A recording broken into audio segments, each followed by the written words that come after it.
Welcome to Facility 3826, comrades. Please try on this polymer glove and make sure to talk to Nora before you start battling these sabotaged robots. We are the multiplayer gaming podcast run by three dads who love gaming. I am your host, just getting over a cold. My name is Paul, and joining me, he's a huge fan of erotic robot ballerinas, and I'm afraid to go into any more detail here. It's Josh. Say no more, Paul. That's it. The parts of this game are great. Is it because they're faceless and they can't think for themselves, Josh? Is that the appeal? It's like, it reminds me a little bit of Lady Dimitrescu of, something about 8 foot tall women. Curvy. Yeah, I don't know. Yeah. I gotcha. And joining Josh and me, he can be found talking to dead robot corpses, begging for a ticket to ride the whirlwind train. It's Michael. That would be me. Just diarrhea of the mouth, just talking to this corpse because it won't stop talking to me. So I'll just be like, hey, I'll keep talking to you. It's just, Oh man, we have so much to talk about in this episode. We actually don't have any housekeeping today, which works out perfectly. We're just going to jump straight on into this deep dive. Crispy critters. I can't believe it's already time for us to cover Atomic Heart. All right, as we always do on these deep dive episodes, we are going to keep everything free of major spoilers. We will give a warning later if we do decide to go into any late game content, although I think this one will be able to keep spoiler free. Also, before we do start the deep dive, we just want to ask everyone out there to please hit that follow button. That way you don't miss any of our episodes. You can also sign up on Patreon, which will let you unlock our Squadcast episodes. Those come out on the first and third Tuesdays of every month. You can go check it out at multiplayersquad.com. Those episodes are an absolute blast. All right, Atomic Heart. Here's the description according to Steam. In a mad and sublime utopian world, take part in explosive encounters. Adapt your fighting style to each opponent, use your environment, and upgrade your equipment to fulfill your mission. If you want to reach the truth, you'll have to pay in blood. All right, that's kind of a weird summary. We'll get into some more details about what this game actually is, but Atomic Heart has been on our radar for such a long time. I feel like we've been talking about this game at least for a year, maybe even longer. What were your guys' hopes and impressions heading up to the release of this game? I hoped it was good. Yeah. I was going to say, I think I was more hyped for this game than either of you guys. And my hopes for it, I think I wanted it to be a spiritual successor to Bioshock. Like I've always talked about the art style. I've talked about, some of the facilities that they show, how sterile the environments look and crazy the robots are, the weapons, the enemies and stuff like that. And I really wanted this to be like a mix of Half-Life and Bioshock. And so when we looked at the trailers and stuff, I think that's what my brain kind of went is like, please let this be a modern day Bioshock in this weird 50s era Russian environment with maybe a little bit of the odd like Half-Life vibes that you get from that game. Okay. I thought that it looked like it had really good graphics. I liked some of the stuff in the trailer I saw with the Jedi powers that the glove could do. And then also the open world with a car and stuff like that. I just kind of wanted something fun and inventive, but I really wanted it to dig into this alternate reality 50s Russia with the robots. So that's what I was hoping for. Oh, see, for me, following this game over the years, it was stuck in development hell for such a long time. It was definitely not instilling a lot of confidence, and my excitement for this game really plummeted for a very long time, up until I'd say about a month before release. And every video that kept coming out just looked so good. We covered in one episode about how Eurogamer said that it altered their brain chemistry, and I got super hyped for Atomic Heart. So when this finally came out, I was kind of expecting maybe like a lot out of this game. It just looked so weird and unique. I was hoping it would be unlike anything else I've ever played. And that's really what I was hoping for, with really inventive combat. All right, now we always talk a little bit about story first. Atomic Heart, it does have a story, sort of. It's very convoluted. I found it to be very hard to follow. Basically, in a nutshell, it's an alternate Soviet universe. They've come out of World War II. They're the tech leaders of the world. They have designed these robots that they've been sending out to all the other countries. They're all connected by this neural network that's being upgraded. They call it Collective 2.0. And with that now being released, the robots have gone crazy and they start attacking everybody in sight. Someone's either sabotaged it or something's gone haywire. You get to play as a POS guy who is called Agent P3. He is incredibly unlikable. He is also apparently brain damaged because all he knows how to say is crispy critters. I've seen it. Literally. Crispy critters. According to biometric readings, this is Patrol. It is? Crispy critters. Charles, I'm in the hot shop. Am I gonna turn into a crispy critter if I stay in here too long? Freaking critters. She's a dumb tree. Nothing like me. Crispy critters. At least the tree doesn't talk. Crispy critter! Art, labor, and life. Crispy critters. Now I gotta deal with another crazy-ass lock. After slipping and falling into a bath. Crispy critters. State your name and personal access code. Crispy critters. Invalid name. Jeez, get off my back already. Crispy critters. But none of it matters right now. So what does matter, you crispy-ass critter?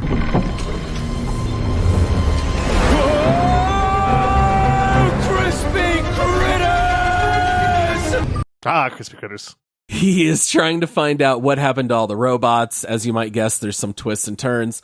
On top of that, you've got magical rings that control robots. You've got everybody having a very Russian name. So if you only speak English, it's kind of hard to follow. You got names like Petrov, Sechenov, Nichayev. But no Russian accents whatsoever. None at all. Sound totally American. You've got an old woman who's Arnold Schwarzenegger from Commando. You get to play through dream sequences. There's even a dose of transporting people's memories out of their bodies. Did you guys find this story hard to follow in the moment, or was that just me?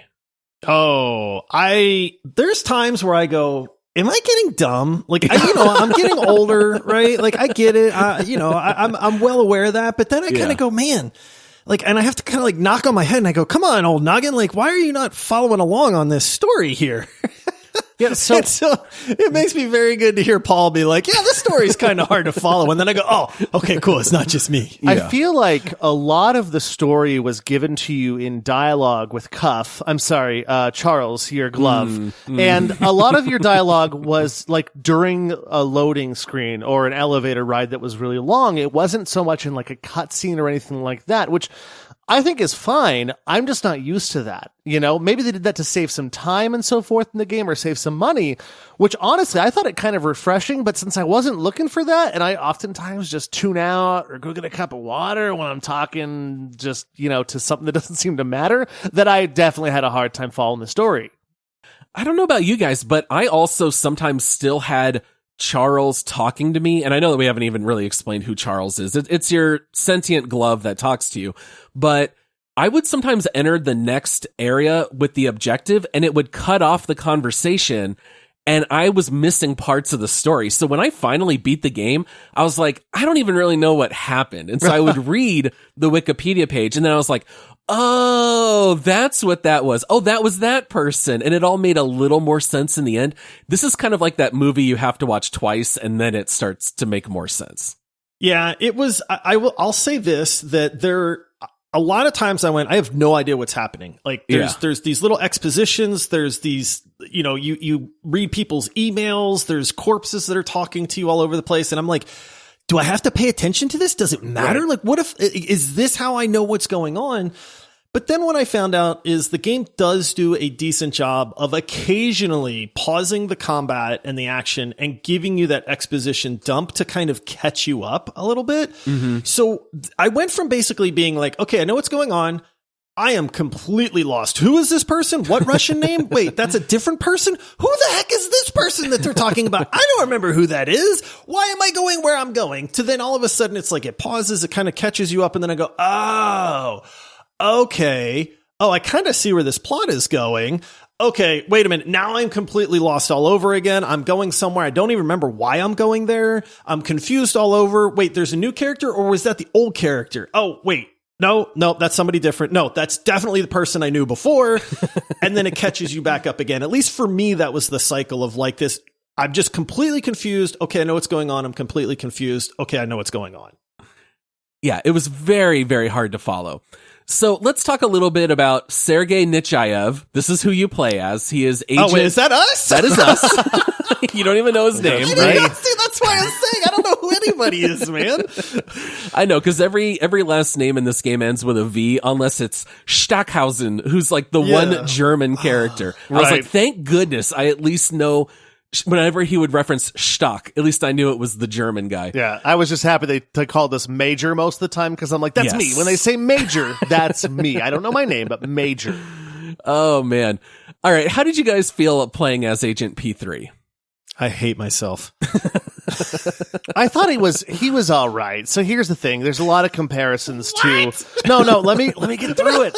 He's a nice guy. He's not a nice guy. Well, so at first I thought he was like Frey from Forspoken, where he was just a jerk to everyone. And then I realized he's just being a jerk to robots. He's just brain damaged. But he's just being a jerk to robots, so maybe he is okay. Although it was annoying at first, though, because it was, and again, I don't want to hark, whatever. I don't want to recall Forspoken too much. But the whole thing is, it's like, at least he kind of got better as the game went on and wasn't as much of a curmudgeon, like, whereas Frey and Forspoken, just the whole game, she was awful. I didn't think, because at first I was like, I don't like the guy, but then I'm like, he's just being a jerk to robots. They're not even AI robots. They're just train drivers, I guess. I wrote down in my notes that I found him to be 2% more likable than Frey from Forspoken. There's a lot of similarities here. You've got a sentient piece of gear that is talking to you and guiding you through the world, giving you the information you need. Why is he so mean to Charles the entire game? And I just found that to be rather perplexing. And it did make him very unenjoyable as a protagonist. He is just angry and mad at everything. Yeah. But at least he started getting nicer to Charles. Like, they grew together a little bit, I thought. For me, it's so funny because in the beginning, I hated this guy as much as I hated Frey from Forspoken. Legitimately, I was like, oh my goodness, what is happening? And then there was this part where he made me chuckle at one point. Maybe it was the stupid crispy critters that he keeps saying. He was talking to somebody, I don't remember. And maybe he freaked out, or I can't remember what the moment was, but then it was just this like, I think I kind of like this guy in some weird, demented sort of way. Yeah. And then I spent a couple hours kind of going like, this dude is bananas. He's so out there crazy that I'm kind of giggling in the back of my head. And then after that, I went, no, this guy's terrible. I hate this guy. This also might be like an America versus Soviet kind of thing, but he has so much faith in the Soviet government that I found it to be laughable, where he was like, no, there is no way that they're planning to do that. This is the government we're talking about. And I was like, oh man, like this guy just seems delusional and angry and mad. I did find him hilarious. I have been saying crispy critters ironically in real life because I find it to be the funniest thing in the world. That's the one redeemable quality. I thought that his faith in the Soviet Union was almost satire, like to where it's like, okay, this actually was how Russians were in the 50s with the CCCP. You know, it was like the faith in the party is all. And so it was just this kind of blind following of that. I don't know if they actually truly had faith in it, though, or if they were scared of it, you know, but he was part of the powerful regime, I guess, so maybe he did. Yeah, maybe. All right, let's talk a little bit about combat. Combat in this game basically is kind of like split in three ways. You've got melee weapons, you've got range weapons, and you have your polymer glove named Charles. And he lets you fight with different abilities, kind of like Bioshock. He's got things like electrical shocks, frozen polymer, that's called frostbite, that freezes enemies that I'm sure you've seen in trailers, telekinesis, things like that. You can also technically do stealth takedowns, but the game doesn't give you a lot of opportunities to use it. You do take on different types of robots. Some are in the air, some roll on the ground, others look like people with mustaches. They love to jump kick you in the air. You know, like how many times can we look at you kicking a guy and then getting kicked in the face? You know what? Kick. Let's call it kicking impossible. You could go. Let's call it kicking impossible. Let's spend a couple minutes talking about combat here. How did you guys, where did you focus your efforts? How did you fight these robots, and how did you feel about the combat system? My loadout was very different the beginning of the game than the end of the game, because the thing is, the very beginning of the game, ammo is not only scarce, it's almost non-existent. And so my first half of the game, I spent almost entirely upgrading my ability to do more damage with my energy weapon and my ability to charge that with my axe. Now, about halfway through the game somewhere, you realize that ammo is now plentiful.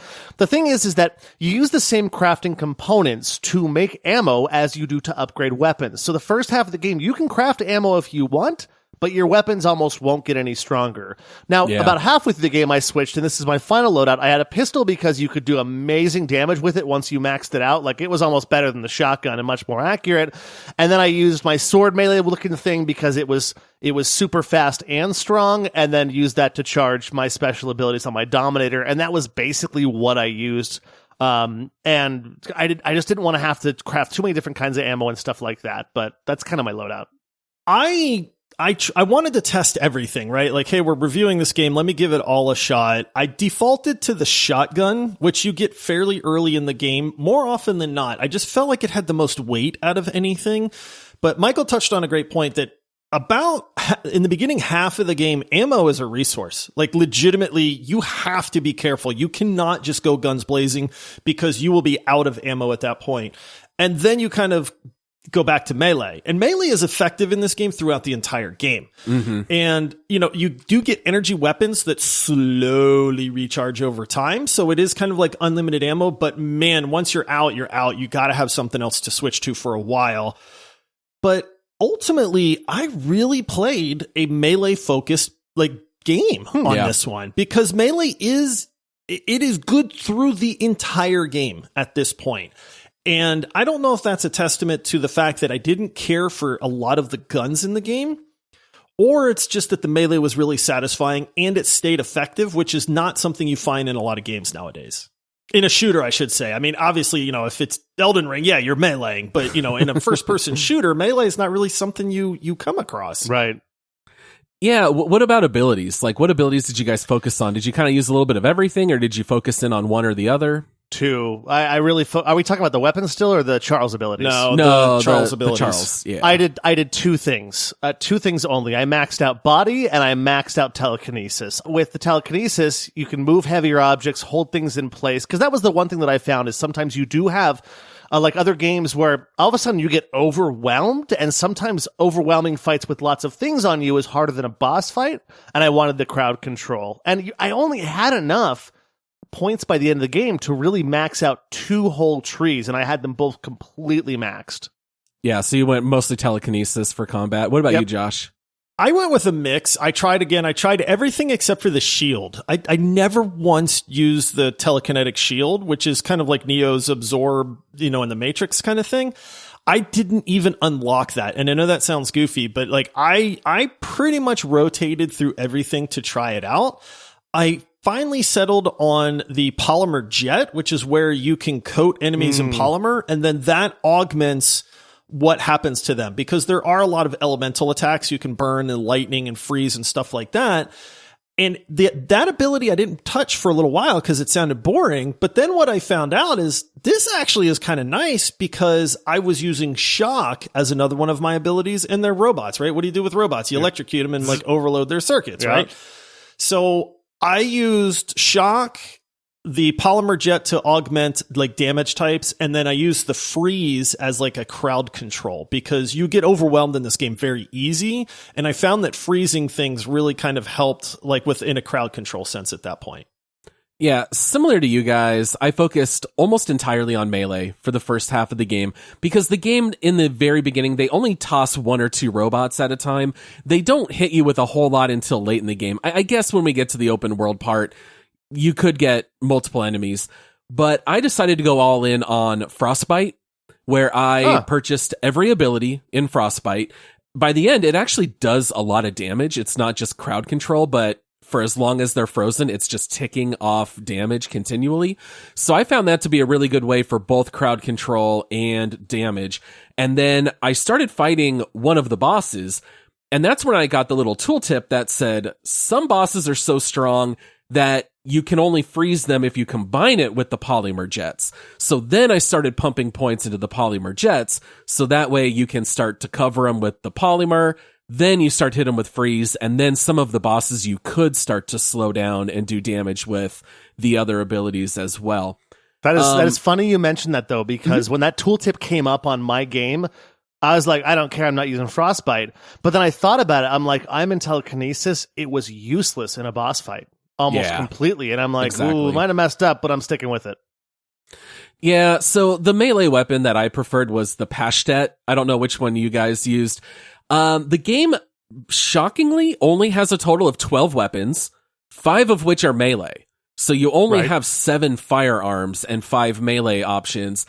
I don't know how you guys felt. The melee options, they were fun to tinker with, but ultimately I felt like they were kind of similar in a way. They do have a different like charge up ability, but really ultimately you're kind of just playing the game of hit him in the head, dodge, hit him in the head. I kind of felt like the melee weapons didn't really feel all that different. Did you guys feel the same way or differently? The biggest difference I had was that if it was fast, it was too short. If it was heavy damage, it was too slow. So I went right in the middle and I used the Pashtet, which was kind of fast, kind of long, decent damage. That's the only difference I found, was speed and length, really. Let me introduce you guys to Josh's dojo. I will now perform the ceremonial changing of the belt. He will now perform the ceremonial changing of the belts. Take my belt, master. I now submit to you every part of myself. That's really okay. I'm mostly focused on the belt here.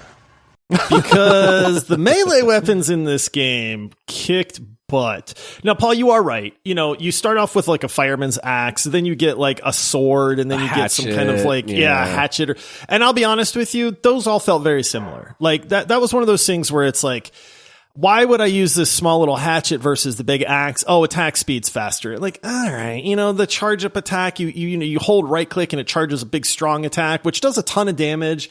And they're a little bit different, but that was basically like, oh, I'm going to start here. I'm going to move to this one. I'm going to move to this one. Where the melee really changed is when you get, and I don't remember what the heck it's called, because again, Russian sounding name, but it's the one with the two like blades. Yeah, like circular saw blades on it, right? It starts off with just, yeah, there you go. What Michael said. But here's the thing. So that starts off as a basic weapon. And this is probably where we can kind of lead into this next thing, because there's crafting in this game. There's upgrades to the weapons in this. And I'll be honest, I didn't really focus on that for a while, because it was like I was kicking butt. The combat wasn't that big of a deal. But when you upgrade the melee weapons, it is a massive upgrade at that point. Right. And so the saw blade weapon, you ultimately wind up with 2 saw blades, and then you can fling them out and control them telekinetically. That wrecked everything, dude. I mean, absolutely obliterated everything. Now it drains your energy. So again, you're back to you don't have a lot of energy and it recharges very slowly. But I found the melee, once you got a good weapon and upgraded it, to be extremely satisfying. I forgot that I did switch to the Ched's Dochka at the very end. So one of the things that we didn't mention is that over the course of the game, you find recipes for these weapons, but they don't come like automatically after a boss fight. You get them randomly out of chests. So your order of like what you unlock when could be very different from someone else. The thing is that in the first half of the game, you're very reliant on melee. And then once you hit the second half of the game, the ammo is just flowing from the heavens, like Michael mentioned, to where I focused so much on firearms in the second half that I didn't even craft 1 or 2 of the melee options because I got the recipes so late. My biggest complaint about the firearms is that the shotgun is the strongest weapon in this game. And the shotgun is it's the first firearm you get, and it's the only one that can interrupt enemy abilities. So if you get a robot trying to jump kick you to knock you down. If you hit him with a shotgun, he flies backward and he doesn't hit you. And I was so disappointed that when I finally unlocked the AK-47, which they call something else, it's got a Russian name. Yeah. I was like, oh, this is going to be like the good weapon, right? Because this is Soviet Russia. And then I had the AK and I'm like, this gun kind of sucks. So like the shotgun is the strongest weapon in the game and it's the first one that you have. I was a little disappointed in the fact that there's only 12 weapons. And some of them were not very powerful at all. There were some that I never really used. I never upgraded the pistols. I disassembled so much pistol ammo in this game, I can't even tell you how much. So the weapons I found to be overall a little disappointing. So when it comes to shotgun, my issue when it comes to crafting is that you have like 4 different things you can upgrade on weapons, right? You can upgrade the sights, the capacity, the cartridge, the muzzle, and the stock. Wow, 5. Holy cow. How did I just recite those off memory? Go me. But the one thing that I found that you can't do unless you go outside super far into the open world is you cannot upgrade the shotgun's ammo capacity. You get 4 shots and you're doing that super slow reload unless you go way off the beaten path. And so it was super powerful, but it was really annoying to use it. And the pistol, you said that the shotgun I was doing like 1-shot headshots on almost everything with the pistol when I upgraded all the way. I would argue the pistol is OP for a pistol. Here's the problem I have with the shotgun.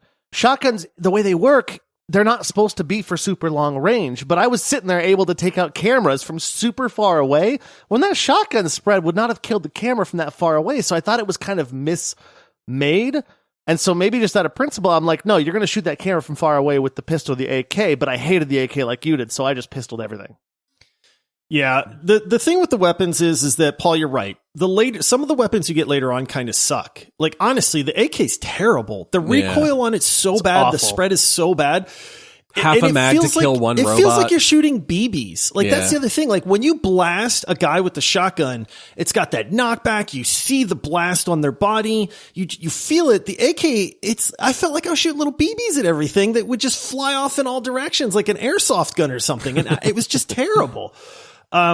You get like a rail gun later on, and none of this is spoilers. See, I didn't like the rail gun at all. That was my go-to. It took so long to charge, and I was just wrecking things with melee at that point. So I'm with you in that I wish there had been better weapons or more unique weapons, because out of the 12 weapons, you don't use more than 1 melee, and you're probably really only using like 2 to maybe 3 of the ranged weapons at that point. So definitely an area where they could have improved the game a lot. Now, that said, I do like that the upgrades really, really mattered. I went and got the upgrade to the magazine for the shotgun, and it made a world of difference at that point. And you go on these little quests because it says this is where the open world comes in. Hey, you have to go to this facility, and there's 3 different chests in that facility that have weapon upgrades, and they're locked. So maybe you get one for a weapon that you don't want, but it happens to be there. But that was a very good incentive, and it was enough of an upgrade to make me actually go get these things. And then the weapons felt a lot better. Yeah, I can definitely say that the upgrades in this game do make a difference on all the weapons. I didn't use the AK. I upgraded the AK all the way to see if it got better. Spoiler. Sorry, guys. I know we said no spoilers. It didn't. The weapon still sucked, but I didn't realize that's all you had to do was go off, because it says go to like a testing facility or whatever. Do you just go there and open a chest? Because I was like, I don't want to do a testing thing where you fight a bunch of robots and stuff. I'll do that later. It's like their version of a dungeon. So you go in, you solve some puzzles, you do some fighting, and then you might find like the copper chest, and then you explore some more, find a harder puzzle, and then through that is like the silver chest, and then you find like a hidden area, solve a decently hard puzzle, fight a little bit, and then you get the gold chest, which has like another weapon upgrade. And maybe you don't need the gold chest because that's going to upgrade the AK, which sucks, and you only needed the copper one or something like that. Yeah, you just get to pick and choose what you want to look for. Yeah, because there's no official side quests given to you by NPCs. The side quests are just simply, what do I want to upgrade? Where do I go? And then you can go knock it out. Well, the dead people talk to you. They sure do. All right. We want to take a second to ask everyone to follow us on socials at Multiplayer Pod. There's been a lot of really good video content lately that we'd love you guys to check out. We also have a free Discord server. We have an amazing community. It's completely free and open to the public. There's a link in the episode description. Now, with all that being said, we're going to take a short break, and we will come right back, and we're going to talk about the open world system in Atomic Heart. Okay, we are now back, and we need to talk about the open world in Atomic Heart. Atomic Heart is open world-ish. It is a very large map. Your objectives from mission to mission are sometimes very far apart, and you have to travel your way around the world. There's a lot of enemies out on the open road. You're going to fight a lot of robots along the way. Also, once you beat certain bosses, you start to see like mini versions of them, kind of like you see in Dark Souls, which is kind of funny. There's also flying surveillance cameras. If they catch you, they're gonna call in reinforcements. There's a lot of cameras along the road that you either have to shoot before they see you, or they're gonna bring reinforcements. Did you guys enjoy the open world aspect of Atomic Heart? It was interesting at times and a really big missed opportunity at others, to be honest. Like, I liked that it made it feel like this game is big. Yeah. And they give you cars sometimes because you have to drive from this facility over to that facility. Now, again, going back to the story, zero clue why I'm going where I'm going. All I know is, hey, I got to get from point A to point B. And oh, look, there's a car over there. And I will say that, you know, it did create a sense of scale, and it's cool to like, oh, I'm hopping in this car and I'm driving. The problem is the driving's not very good. The roads are super cluttered because there's been this robot catastrophe going on. The car has 2 hit points, so if you crash into just about anything, it bursts into flames. Yeah. It's a little bit of an odd mix because I felt like it did add to the sense of scale in the game. And there were a couple times where I was like, oh, that's cool. Like, look at that little village down there or something like that. So it made the world feel a little bit more complete. But then on the flip side, I'm just like, you can tell that they had a lot bigger plans for the development of this game and then just had to kind of go, nah, that's all we can really do with the open world. Because Josh, yeah, you see those little communities and you go check them out, and what do you find? Nothing. Maybe some loot. Yeah, that's what it, exactly. You know, or a save spot, maybe. You know, honestly, the more often than not, the only time that I explored the open world was because I needed to find a save like station, and I was just looking for something that was closer to my destination at that point. It really was a giant missed opportunity. But at the same time, it really did kind of improve the sense of scale, and it fleshed out the world building that they did from like a visual standpoint only, I guess. I kind of see this game as a not open world game that just has extra running around if you want to, like wasted space. I thought it was interesting because you really can, if you want to, you can go explore the open world, maybe just if you're a completionist and you just want every single upgrade because you want that achievement or something. But like you said, it didn't seem like there was anything that made me want to go there. And the reason why I was so turned off, because I am the person that is like, please don't give me an open world game. I want it so bad. I want to go everywhere. I want to explore everything. But 2 things. One, everything was the same.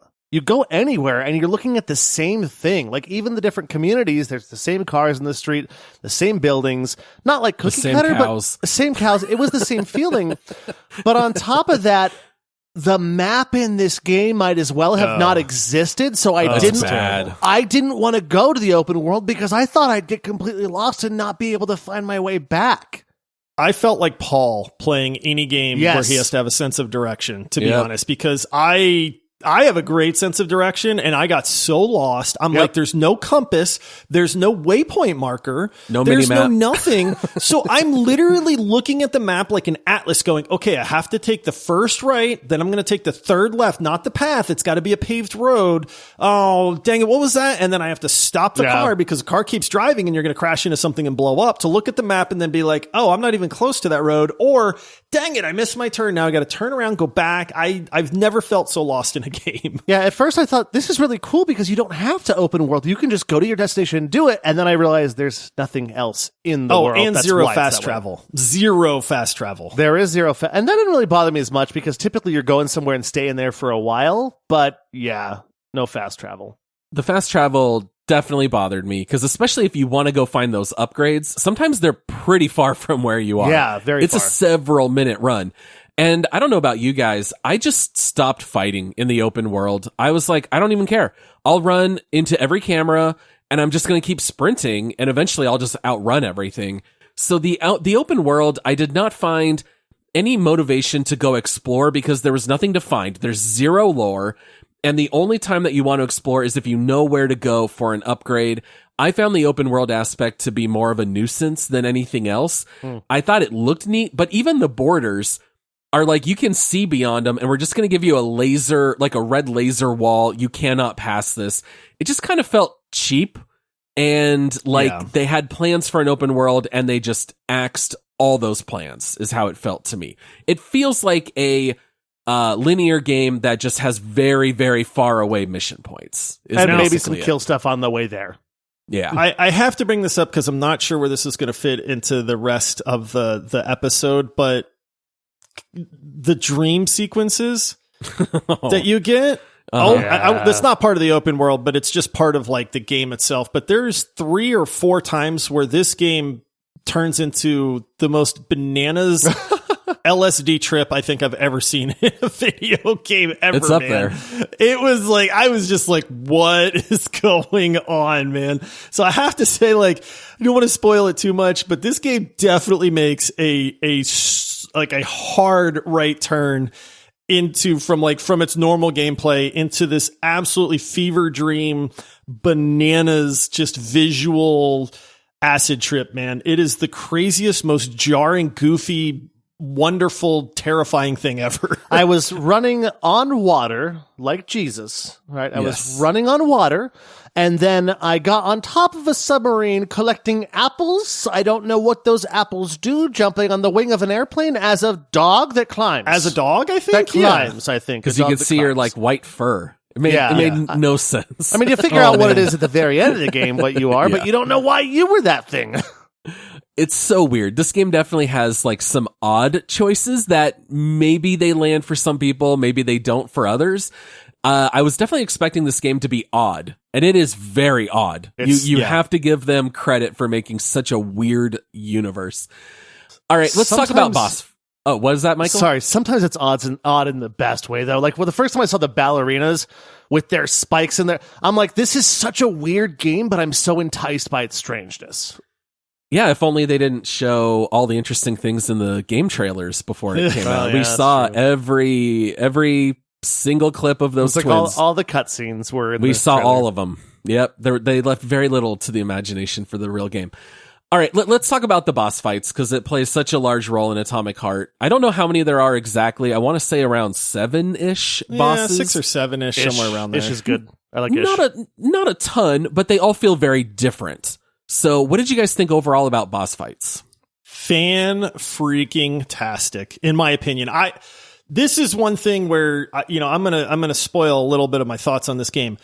The boss fights, I wish more shooters had boss fights like this, dude. They showed the one with the ball. That was the one they really showed off in the trailers and stuff like that. It is the first boss, so it's not a spoiler. Dude, that fight is every bit as cool as it looks in the trailer, in my opinion. Anytime a boss fight happened, I was just giggling and felt like a kid in a candy store, man, because I thought they did such a good job with this sense of scale, how deadly these robots were, the chaos, you're getting knocked down, this thing is jumping up in the air and just pummeling you. I died so many times on some of these. They had a ton of health. I was getting low on ammo. It was frantic. It was hectic. It was chaos. And I loved every second of every boss fight. There was 1 second of every boss fight, or of a few boss fights, that I absolutely hated, though, is you will be banging your face against this boss, and all of a sudden a quick time event shows up. And if you do it wrong, doesn't matter where you are, you are dead instantly. You get one shot, you are dead. No, that is unforgivable. I was going to mention the good first, and I was going to say, I think Josh is right. I think the boss fights are the absolute peak of this game. They're great. But there are 2 bosses with quick time events where it is instant death, and I am sorry, there is no place for that in a first-person shooter in 2023. It is unforgivable to stick those quick time events on boss fights. I'm sorry. You cannot give them any grace in regards to this. It is a stupid decision. Well, and you don't even see him coming, so you're not in that mode. All of a sudden, you're like, oh, I'm stunned on the ground, and then all of a sudden, like, oh, shoot, I'm dead. Now, the one thing I can say that I do like is a couple of the boss fights in this game. I'm pretty sure these were bosses I fought. Like, the first time you fight the Plyush, it's a boss fight, right? Yeah. But it shows something we talked about in the best game mechanics is that the ability to progress is that as you play the game, you get harder and harder things to fight. Like the Plyosh, which is like the third or fourth boss you fight in the game, later on becomes a common enemy, but you've upgraded your stuff so much that you're able to now fight him easier. I love games where it's like, okay, that was hard earlier. Now it's a regular thing because I'm really progressing. And a boss, like the mustache guys that just wrecked you in the beginning, not a boss fight, but the mustache, I almost said mustache aliens. Yeah. The mustache robots at the beginning were a pain in the butt. Later on, it was like one shot. But the boss fights did that, where if they gave you a boss later on that you fought earlier, it was now easier to fight. I will say that the bosses had completely different mechanics, which I loved. And they were different sizes, and you fight in very different kinds of arenas. Sometimes it's in a wide open field. Sometimes it's in a small contained theater. I thought that stuff was really neat. If I was gonna also complain, other than the QuickTime events, my other major complaint is that the strategies on the bosses did have a lot of overlap, where you pull out your best firearms and you fight and you dodge a certain mechanic and then you go back to your firearm. There was one fight in particular where the boss would drop grenades and you would use Charles to grab a grenade and then you could launch it at the boss, and it took off a huge amount of health. I thought that was really cool, and I wished that they had a little more interaction on the other boss fights, because that's only really only comes into play on one. I will also say, the second half of this game I found to be so easy that the final boss, which I won't go into detail because of spoilers, I only died on it once. And it was because I failed a QuickTime event because I'm watching a cutscene and my hands are not on the keyboard. I'm like, oh, this is fun to watch. And all of a sudden it starts flashing, press the F button, and then I scramble and start hitting F, and I died. And then I reloaded and beat it no problem. In this game, if you have enough ammo and heals, you can kind of just fight your way through any of the bosses without a whole lot of difficulty. It's very true. Yeah. I will say, though, that because I haven't given my thoughts on it, but I won't give my thoughts because my thoughts are exactly like Josh's. Overall, the boss fights were amazing, and I loved every second except for the little gripes we had here. I know we griped a little more than said positives, but overall, the boss fights are like a great reason to play this game. I want more boss fights like that. There's not enough for sure. Yeah. Give us like 5 more. I don't need 40 like Elden Ring, but at least give me a dozen. The 7, or I don't know if it's 6, 7, or 8. It's right around there. It's just not quite enough. They needed a couple more bosses. Agreed. Yeah. All right. Well, I think we can keep things spoiler free. How did you guys feel about how the story wraps up? There are multiple endings. You don't have a lot of choices. There's really 3 endings. One is almost more of a joke ending, kind of the same thing that First Spoken does, where you can just decide to go back to New York and ignore the rest of the game. Did you guys find it satisfying at the end? No. The ending was weird and kind of nonsensical in a way. It followed the story, to be honest. I didn't know what was going on. What the heck is this? Oh, wait, the game's over? That's it? Like the boss fight was climactic, but the ending of the game was like very anticlimactic. The fight is great. Yeah. And so it was just another one of these jarring things where it's like, I'm in Soviet Russia. No, I'm in a fever dream. I've got this amazing boss fight. The game's over? What? Like, what? I don't understand the story. Who is that guy? Wait, that person's gone now? Like, what is happening? When I beat the game, I thought I got the bad ending. Because I beat the game and I'm like, is that the bad ending? And then I YouTubed the other endings and I'm like, there's not really a bad or a good ending. Everyone's like, oh, did you get the good ending? The good ending is actually what Paul said, where you're just like, never mind, I'm going to walk away. But that's actually the good ending because, which is weird. It was really weird. I literally, this is the first time I ever had to do that. I literally pulled up an Atomic Heart ending explained video to be like, what did I miss in that ending? I don't even know what. And also, oh, that's spoiler. I can't say that. There's a spoiler that I'll talk about with you guys later on, or hop in Discord and ask me what I was going to spoil later on, guys. But yeah, I don't even know if I know what happened. I don't even know if I like what happened. So here's the thing. Last thing I'll say about ending story. is one of the main reasons it didn't really work for me is because there is not very much emotional connection with P3. There are late game reveals about his background and who he is, but you don't know that until the end. And so I didn't have any time or any desire to connect with him. So even when there's certain reveals at the end, I just didn't really care. Like, I think this game would have just worked better if they just said, these robots have gone crazy and this person uploaded a virus and they've been fired. We need you to just go in and kill them all. And then I would have said, great. And that, I think, would have been far more compelling. Toss in a couple more bosses.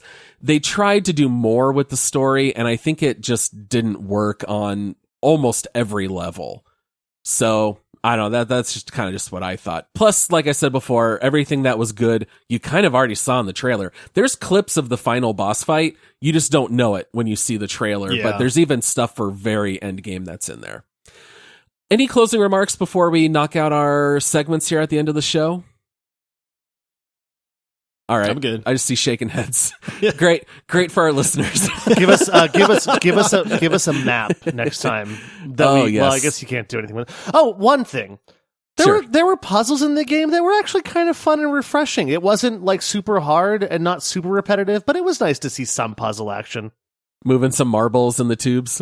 Yeah. I do like mini games, and a lot of the lock picking stuff had mini games. It was neat the first like 15, 20 times, and then it started to get old. Yeah, totally agree. All right, well, guys, let's go into our next segment here. Let's do some hot takes. Ready or not, that's hot. Yes. All right, who wants to go first? Not it. I guess I'll go first. It's a hard segment. This was a hard one to find a hot take on. Actually, it wasn't. It was just hard to see if this was actually worth a hot take or not. But I think the most fun I had in this game was looting. I freaking loved looting stuff. It was so much fun to go around and just hold down the right bumper and just whoom, whoom, whoom. So the way looting works in this game is you basically just hold a button down and things fly at you from all the drawers and stuff. And it was just, I don't know why, it was the most comfortable, fun thing I've ever done in a video game. I want a whole video game with just the looting from Atomic Heart. There you go. Oh, man. The looting. My hot take is gonna sound like it's a dig at Michael, and it's not, because this was my hot take. But even in the previews for this game, I've seen other websites and video game reviews and previews and stuff talk about the looting system. My hot take is I absolutely hated the looting system in this game. Like, legitimately, and I this is not because you said that, Michael, but like, honestly, there were a lot of people that talked about, oh, what a cool way where you just hoover up everything in the room. You don't have to open up each drawer. It was so unsatisfying. All I'm doing is sucking up parts to make ammo or to craft a gun. And they would just plop everything in a big room. So like, you had these loot rooms where I'm holding F over 20 file cabinets with little things flying. While strafing. And I just kind of went, there's no satisfaction here at all for me. It was so much fun though. Dude, the best part of the loot. Did you ever pay attention to what the loot is called? You know how in like RPGs you're always like looting metal things parts and stuff like that. Yeah, normally you're looting things like essence of water or whatever. In this game, it is metal parts, synthetic material, and my favorite, chemistry, which is just a medicine bottle. So like, those are like the parts. I will say I enjoyed looting the massive file cabinets. What I didn't like were looting the little desks, because you couldn't do it at any angle. You had to be directly in front of it or it didn't work. Yeah. All right, my hot take is that this is the most disappointed I've ever been with any of our deep dive releases. I am not saying it's the worst game. Okay. Battlefield 2042 is so much worse than Atomic Heart, but Battlefield, I was a little optimistic, but not very optimistic. Atomic Heart, up to the release, I honestly thought, if this is going to be as good as Bioshock, it's going to be somewhere around number 15 on our leaderboard. And I was really hoping it would be really high like that.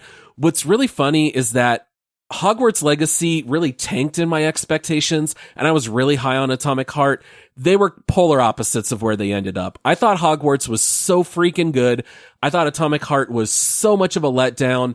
I was hoping for Bioshock, and instead I got a bad protagonist, worse dialogue than Forspoken. I even linked you guys an article that said, forget Forspoken, the worst dialogue of the year is Atomic Heart. Yeah. The game was rather pedestrian. I didn't find it to be innovative in any way, shape, or form. This is just another shooter that had cool bosses, but nothing that was actually innovative in the space. It was just kind of weird. But that's it. I was very disappointed in this one. But you're in Mother Russia. Sure. Sure are. I was waiting for a comment like that. All right, Josh, have you pulled some community reviews to read for us? Of course I did. I do my homework, Paul. All right. So that's some of what we thought about the game. We discussed some of the different aspects of it, and then, you're kind of getting an idea of maybe what we think about this game, or in Paul's, case, you got a pretty clear view there. But we always go to the community reviews so you can get some other opinions on this game, some positive, some negative. All right. So this first one is recommended 25 hours on record. And the review says, despite the problems, despite the fact that it struggles to find character, Atomic Heart is one of the strangest and most special experiences I've had recently. A lunatic ride. Spot on. You're a lunatic if you like it. Yeah. So, okay. This next one is not recommended 18 hours on record. And it says, I have to be honest, I have no idea why this game is getting praised so much. The setting and graphics are fantastic, obviously, but everything else is extremely rough and bad. Some plot reveals can be seen from 2 trillion miles away. Some are just forced, in my opinion, and come out of nowhere for the sake of being, you didn't expect that. But they don't really connect as far as I think I understand the story. The gameplay is not engaging, and guns feel weightless, and the powers feel weak.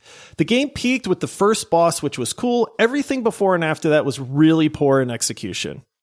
I could not agree with that review more. That is exactly my thoughts and feelings on the game. Well, Paul, this is why we do what we do right here, All right, this next one is recommended 37 hours on record. This is a perfect example of a 7 out of 10 game. The good, excellent performance and visuals, top-tier soundtrack, interesting settings and story, and very fun combat. The bad, absolutely pointless open world, tedious exploration due to enemies respawning and cameras on every corner. But still, the core open world design is atrocious. This game would have been perfectly fine as a linear story-driven game. Upgrading gear takes 5 different kinds of materials, and the grind is real. It has one of the worst main protagonists in recent years, and it's a jack-of-all-trades kind of game. It does a lot, but very little of real quality. So that was the recommended review there. I was going to say, was that a... I still kind of agree with that. Just make make it a 5 out of 10, and everything else can stay the same, and I agree with that one. I thought that was the same review you just read, but one was I recommend it, one was I don't. Right? And then this last one is not recommended 12 hours on record. Gameplay was repetitive and full of resource-sucking mechanics. I felt I had to walk around holding F to loot. The story is subpar and convoluted. The ending? Binary and unfulfilling. Voice acting was meh. The dialogue just full of sex-related banter. I would not buy this again. I'd rather just go play Bioshock, where the gameplay felt more rewarding, less grindy, and the story is just better. We can all agree Bioshock is a masterpiece, and this game is not a masterpiece. I don't think this is a masterpiece at all. No. All right, guys. So that's what the community thinks of this game. We always play a little game where, we guess the overall Steam review score of what we think this game is after playing it, seeing some of the reviews. Where do we think that people rated this game? Paul, you are the defending champion. Michael and I are bound and determined to take you out. We're just going to sandwich whatever score you say. That is true. Although now you've influenced me. So I shouldn't listen. I should just earmuffs when the community reviews start, because it always is like, maybe I'm too high on it. Going with my gut on this one, though. I like it. So here's the thing. I'm sure there's a little bit of review bombing. A lot of people called for people to not buy it because some of the money would go to Russian investors. Totally understand. I think that probably brought some bombing. I do think the game's a little bit repetitive, but it is beautiful. It is different and very weird. I think it's going to be somewhere in the high 80s. I initially wrote down 86, but I'm going to alter it a little bit. I'm going to say 87%. Ooh. Can I sandwich him? We got to win. We can't let him win again. You got me with the 2 negatives, 1 positive. I'm going to sandwich him on the under and go 86 with his original. All right, well, I'm going 1 over then. All right, here we go. But it doesn't matter. Sorry, Paul, you can't win. One of us nailed this perfectly. Paul do it again? No, there's no way it's me. Is it? It's no way it's Paul. It's Michael. Okay. I was right initially. Oh no, I can't. When I heard you say 86, I went, "There's no way." Oh my goodness, that's classic. He should have gone with his gut. Oh, so glad you pivoted off of that. Choked right at the finish line. I can't believe Michael, it. I hope you're ready for a something about some giant robot twins or Nora, one of the two here. All right, I've got Michael, a lead us Nora. into this next segment. Hello, Nora. If I give you some chemistry, will you spit out a gun for me? Oh boy, that was bad. Let's go back to You know Paul. what? Paul, You know over what? to you. Let's. You know I use what, Nora? chemistry. You know what, Nora? Let's quit stalling and rush into things. Thank There you. you go. Oh, that Thank was you. really good. All right, Dang it. You're I the was champion for a reason. I was like, I knew about the chemistry thing, and I was like, you give her chemistry, and chemistry is like love. So, Yeah, you can give Nora a lot of things in this game. I hope I never win again, so I don't ever have to go through the heartbreak that I just had. Of the only time on this show that someone else has actually had to redo somebody's pickup line. You and me both, Michael. Not to redo. I knew that would be a good one. I was going to say it no matter what. Michael, tell the people what this segment is. I don't want to. All right, so we're rolling into our Make Love, Marry, Murder. This is how we rate the game. We decide if we recommend it to you or not. Essentially, Make Love is like, this game was fun. You know, we'd say you check it out once. Murder is exactly what it sounds like. Don't play this game. And Marry is like, this is a great game. You want to buy it while it's at the top price. Doesn't matter. You got to play it right now. And so we're going to go ahead and Make Love, Marry, Murder, Atomic Heart. Paul, you want to get yours out of the way? Yeah. It's a murder. So here's the thing. Shocker. I actually really loved the first 2 hours. I loved the way it started out because you could mix in a little bit of stealth. The enemies were a little bit more strategic, fighting one at a time. And I really loved that. I think once you get into the open world, the game starts to tank and it starts to show all the flaws. By the end of the 15-hour playthrough, I felt like the first 2 hours were the best. Everything that followed was very disappointing. For me, it's an easy murder, but I will say, I believe Atomic Heart is on Game Pass. I think it is well worth playing on Game Pass, and as soon as it stops being fun, just quit. What about you, Michael? I had fun playing this game. Maybe it's just because you got to understand my perspective. I don't really play shooters. And so I guess it probably didn't get repetitive for me because I'm bad at them. Maybe I just got better as I went. But I thought the combat was fun. I liked the weapons. I liked the upgrades. I thought that a lot of things were done well as far as like giving you options to upgrade the glove, the gun, stuff like that. I liked the setting, but I also love history. So I liked the alternate Russia type thing. Bad though, no map. Dodging didn't work half the time. I looked it up. It wasn't just me who couldn't dodge. A lot of times you dodge and that thing would still hit you no matter if it's behind you or not or looking behind you. I would always double dodge because I bought that ability. Just double dodge and it usually worked. You had to. And then of course the long elevator masking, the long elevator rides that masked the load times was ridiculous. That being said, I had fun, so I can't murder it because I kind of want to keep playing it a little bit. So I'm a solid make love with this game. I didn't hate it. I didn't think it was marriage material, but I did have a lot of fun playing it. I get it. What about you, Josh? Yeah, I get it. Just call me Nora because I want to make love to this game too. Hey! This game is a tale of two games, though. Honestly, there are parts of this game where I just go, what were you thinking? Like, honestly, the protagonist is terrible. He's so terrible. He wrapped around the planet and became likable for a little while and then went back to terrible again. It was just really, it was like whiplash. So there were parts of this game where it was just a complete miss. And I just shook my head and I went, why, guys? Like, dang it, you know? But then there were parts of this game that just triggered something in the weird animalistic recesses of my brain. And I don't mean the crude humor. I mean, like, it's bananas at times. Mm-hmm. Yes. The boss fights are bananas. The fever dreams were bananas. Like, some of the stuff was just crazy and my brain likes crazy sometimes. And so it just kind of fed into that, like, for me, a lot. You liked the dream sequence though? I didn't, some of it was repetitive. It wasn't the best gameplay, but it was just this, like, what is happening? Where am I? So you found it interesting. This? Okay. Yes, exactly. Gameplay wise, it wasn't the best, like, yeah, you're jumping on some platforms and you're trying to find your way out of the dream or something like that. But I'm with Michael. I had fun playing this game. I thought it was a very neat experience. It missed on a lot of levels. but the experience of Atomic Heart is not like a lot of other games, even though it is somewhat of a bland first-person shooter, if you're looking at it like that. But I had fun. It will stick with me as a game that I remember, not for all the good things necessarily, but it is a memorable game. And so for that, I'm going to give it a make love. I'll play the sequel when it comes out. All right. If you two both vote for a sequel, then I guess I'll have to play it. Yeah. All right. Let's go into our last segment. Let's check out our leaderboard and see where Atomic Heart stacks up.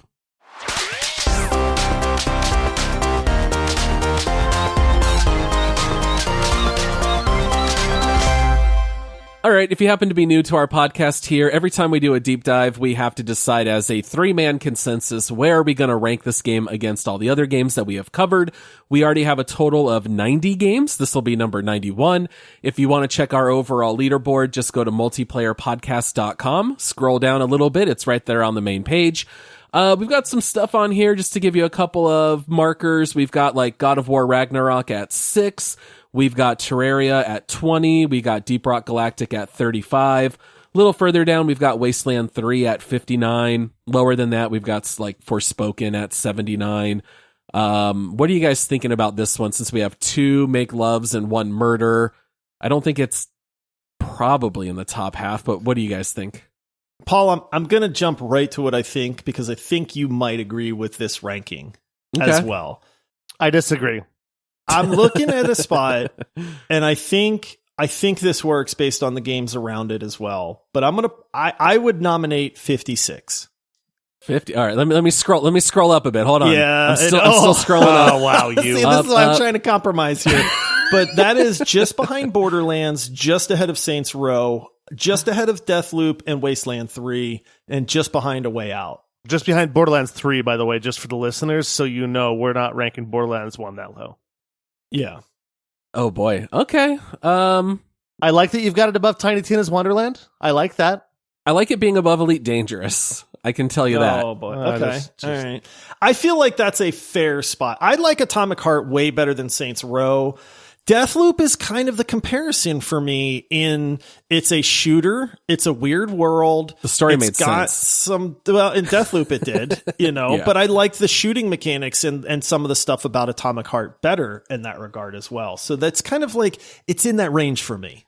I'm fine with it. What I was looking at as I scrolled down in my mind, I was looking at 46, which is Far Cry 5, which kind of is, to me, very similar to this game as far as like, decent shooter, nothing too special. But then I know it has to be above Tiny Tina's Wonderland.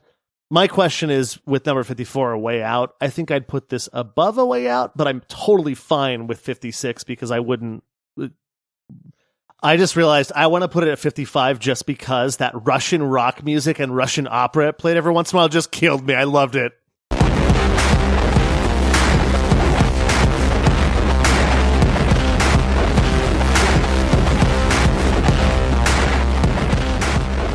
We didn't talk about this, this is the guy from Doom that did this. From Doom, and the soundtrack for this game is phenomenal. It's so good. Yeah, and it's all over the place. Mick Gordon is who did the composing for this game. The best music is when you are activating Nora sitting on the menu. That's the best music in this game.